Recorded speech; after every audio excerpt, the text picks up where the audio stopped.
Valentine's Day is often celebrated as a day of love and happiness.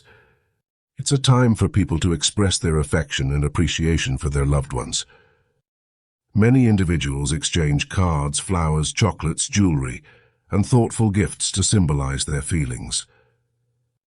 Additionally, some may plan special dinners or romantic gestures to make the day memorable. While it's often associated with romantic love, people also use the occasion to celebrate various forms of love and connection in their lives. The purchases made to celebrate Valentine's Day contribute significantly to the retail industry, making it a substantial economic driver. Grossing $25.9 billion in 2023 underscores the considerable impact of consumer spending during the romantic holiday. Various sectors including jewelry, confectionery, florist, and greeting cards experience a surge in sales as people seek gifts to express their love and affection. The act of giving thoughtful gifts and spending quality time together has become a widely embraced practice on February 14th. These are the images that come to mind when we think of Valentine's Day today. But it wasn't always thought of as a day to celebrate love. Let's recount the history of Valentine's Day. Let's journey back to ancient Rome, where Valentine's Day originates. One popular belief is that the day commemorates the martyrdom of Saint Valentine, a Christian priest who lived during the Roman Empire under the rule of Emperor Claudius II. According to one legend, Claudius II had banned marriages for young Christian men, believing that the single men made better soldiers. Saint Valentine defied this decree and continued to perform marriages for young Christian couples in secret against the wishes of the authorities. Saint Valentine was eventually arrested, imprisoned in the home of a noble where he later prayed with his captor's blind daughter, causing her to be healed. This in turn caused the whole family to convert to Christianity. Saint Valentine tried converting Claudius to Christianity. Claudius became enraged and ordered Valentine to reject his faith or be killed.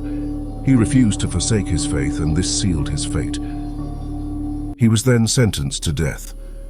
Before his execution, being tortured and decapitated on February 14th, he allegedly sent a letter to the young woman he had befriended and healed, signing it "From your Valentine." Some accounts say another saint named Valentine during the same period was the Bishop of Terni, also credited with secret weddings and martyrdom via beheading on February 14th. Valentine's Day has also been linked to the ancient Roman festival of Lupercalia, celebrated on February 15th. The word Lupercalia has its own roots in the Latin word lupus, which means wolf. The festival of Lupercalia began as a way to honor the founding of Rome. This festival celebrated the twin brothers Romulus and Remus, who were cared for by a she-wolf as children. It was believed the wolf nursed them and cared for them until they were found by a shepherd.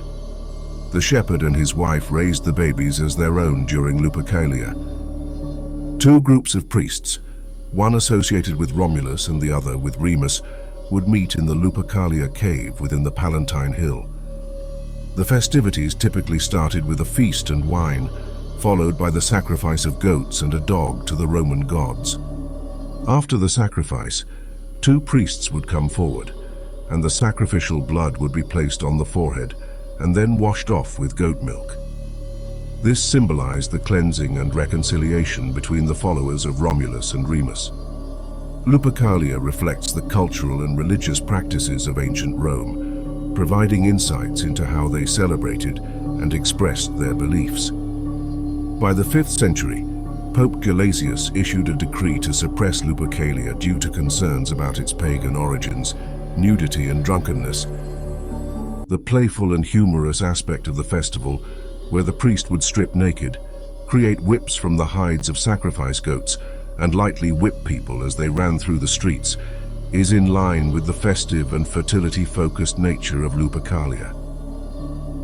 It's interesting to note that people believed in being hit with a goat whip would bring good luck and enhance fertility, emphasizing the positive and celebratory atmosphere of the event. The Lupercalia was replaced by the festival of the Purification of the Virgin Mary, which later became known as Candlemas.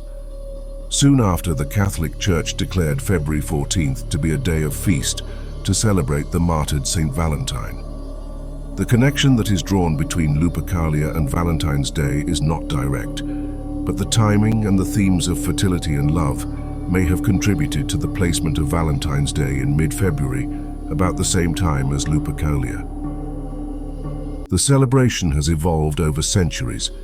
The holiday is believed to have ancient Roman and Christian roots.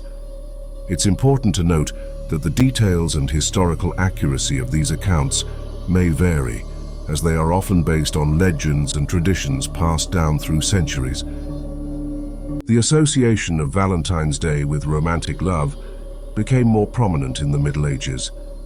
Geoffrey Chaucer was an English poet whose poem Parliament of Fowls contributed to the idea of celebrating love on Valentine's Day. Whether one chooses to celebrate Lupercalia or Valentine's Day, it's always interesting to explore the historical roots and cultural traditions that have shaped these celebrations over time.